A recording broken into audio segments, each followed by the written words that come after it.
Well, ang unang pag-iisip ko dyan, yung People's Initiative, talagang nakadamage sa pag-iisip ng tao.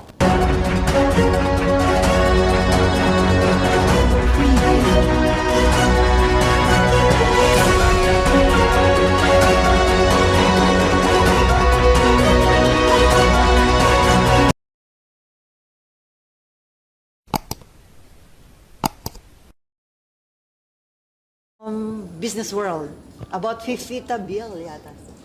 So good morning, sir. This is JV from Business World. So when do you expect the refined PIFITA bill to reach the plenary, and what key changes to the tax rates are being tackled in these consultative hearings? Actually, this week, tuloy-tuloy yung meeting namin sa PIFITA. Later, 10 o'clock, I'll have another technical working group. Ang target namin to sponsor PIFITA will be around May, no? Around May. So, and we will target to finish that within the year, no?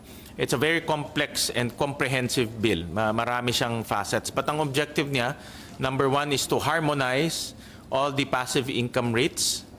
Number two, to promote financial inclusion. So, meaning yung mga walang life insurance, makakuha ng life insurance. Yung walang non-life insurance, makakuha ng non-life insurance. Yung mga unbank, hindi nag-deposit, maka-deposit.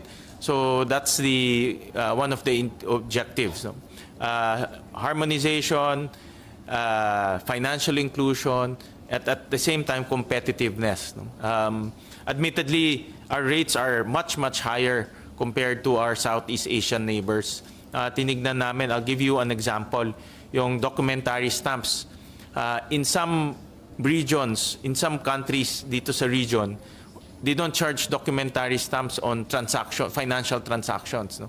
In many financial transactions. Tayo, meron tayong documentary stamps sa lahat. No? So, that's one of the things that we will remove. No? Probably concentrate on a few items lang, but generally tanggalin ng mga documentary stamps sa mga transactions. Okay, Raymond.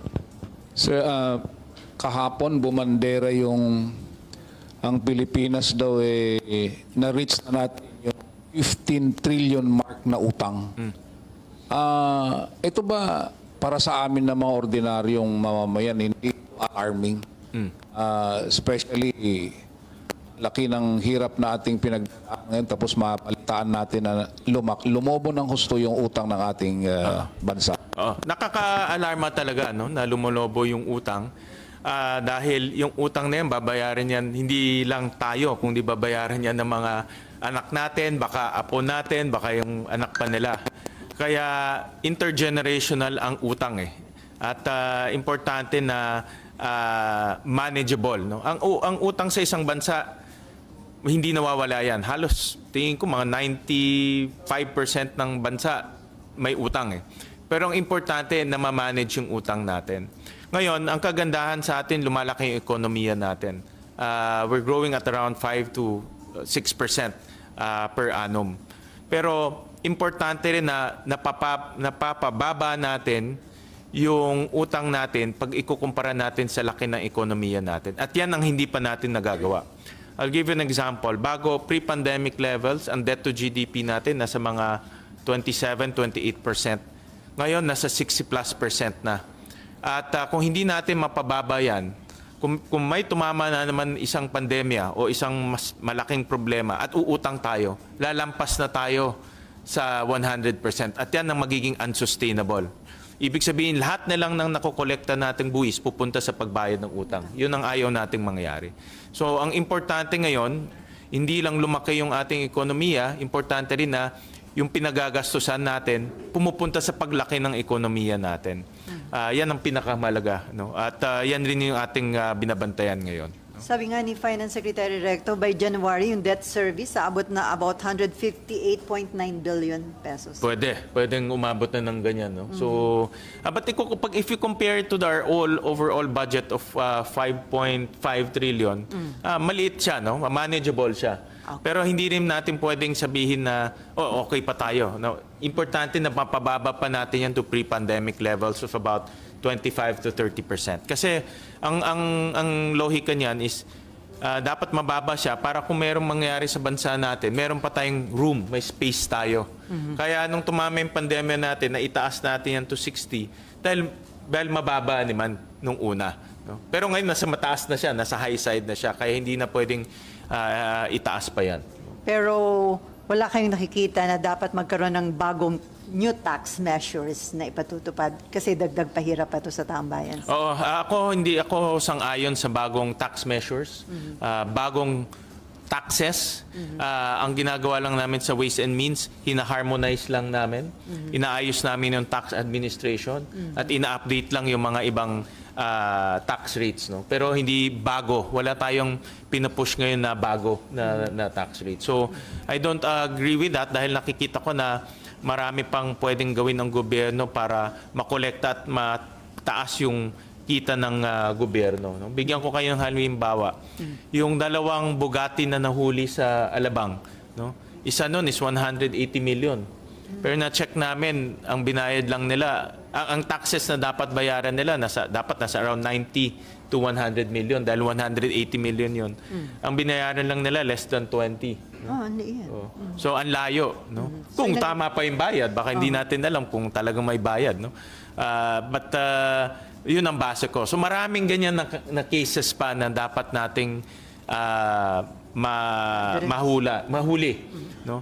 Another example na basa ko kanina sa balita, merong nahuling mga vape products na walang excise tax. So, smuggled. Smuggled siya. No? So, almost 200 plus million rin yun, no? Yung estimated. So, in other words, marami pang pwedeng gawin, no? In terms of administration para mataas natin yung ating pangongolekta. Related? Okay. Pero kasi 'di ba sir, maliban dun sa improved tax collection, sinabi na ni Secretary Recto na ang talagang tinitignan nila taxing yung mga single use plastics. Yes, yeah. So tingin nyo wala tong magiging epekto dun sa sa consumers mismo? Iyan, may pros and cons yan siya eh. The way itong single-use plastic, ang objective niya, makatulong sa environment. Diba?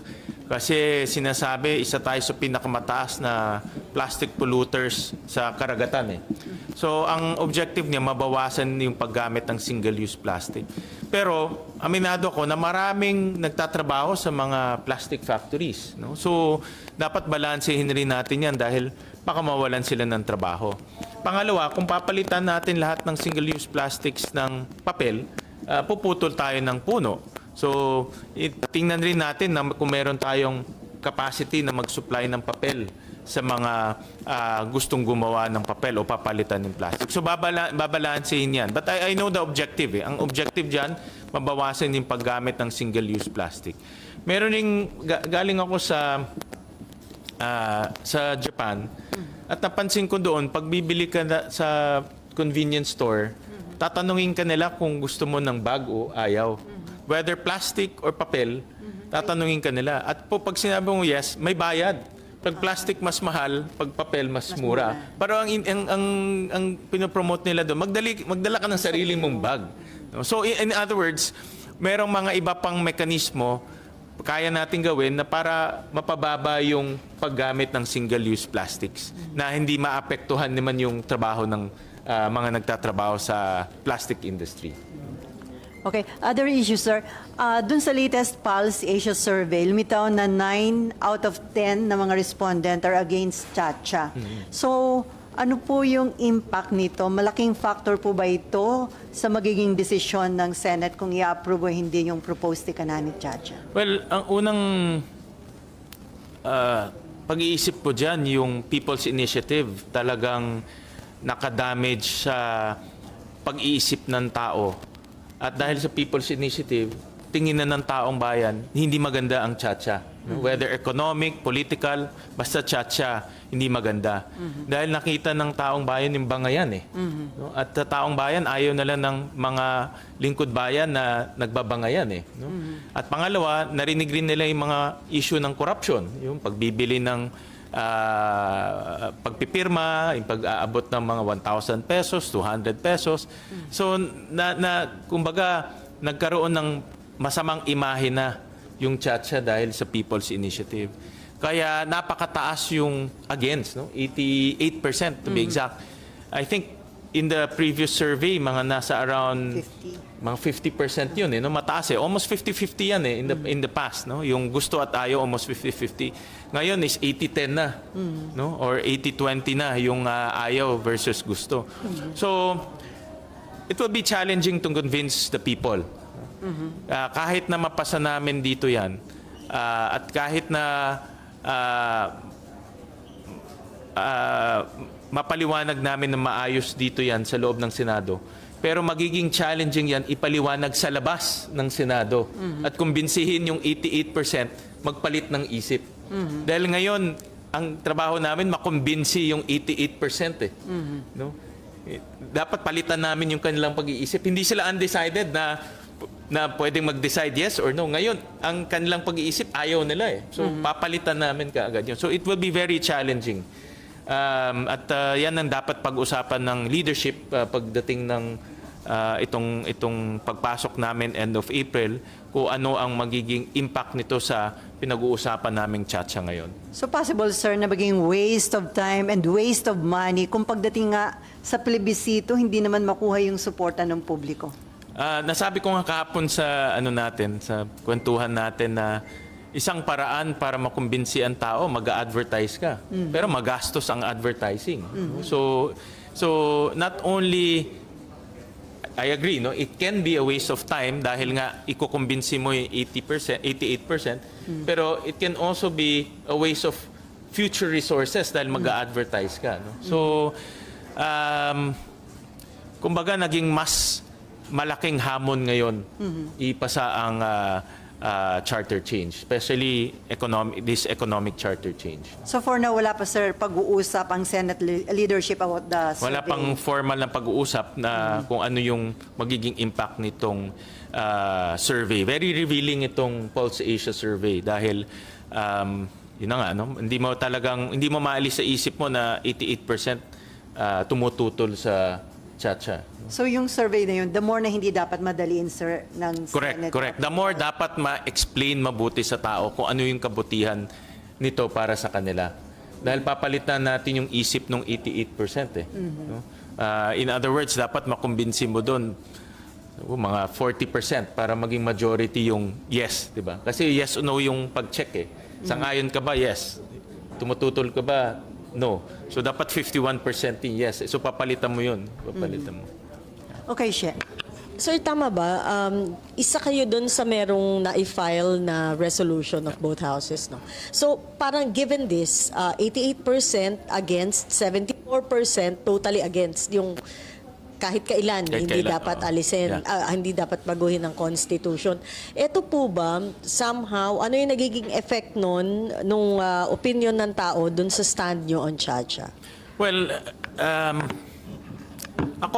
nag-file ako to amend the Constitution dahil nakikita ko na magiging mabuti ito sa ating bansa. Ang aking hinuhope or yung aking tinitignan ko na pwedeng gawin ay ma-explain mabuti sa ating mga kababayan na ano ang kabutihan to para sa kanila, para sa kanilang mga anak, lalo na pagdating sa education at para sa ating bansa. No? Hopefully, in the next few rounds ng hearing, malinawan yung mga kababayan natin at magpalit yung kanilang isip. Hopefully. No? Hopefully. But like I said, very challenging na. Itong situation ngayon, naging very challenging versus nung unang survey na may laban eh. Ngayon is much challenging na ngayon. Hindi ka pa resigned doon sa advocacy mo to amend the economic provisions, to push for this? Well, honestly, medyo nahinaan ako ng loob. Personally, akin to, nahinaan ako ng loob dahil nga ang laki nung against eh. No? At I was hoping na 50-50 lang, so may chance na mapakita natin yung kabutihan. But like I said, ngayon ang effort mas mataas na. No? At mas kailangan talaga mas klaro na hindi ito ginagawa para sa kabutihan lang ng mga politiko, kundi sa kabutihan ng taong bayan.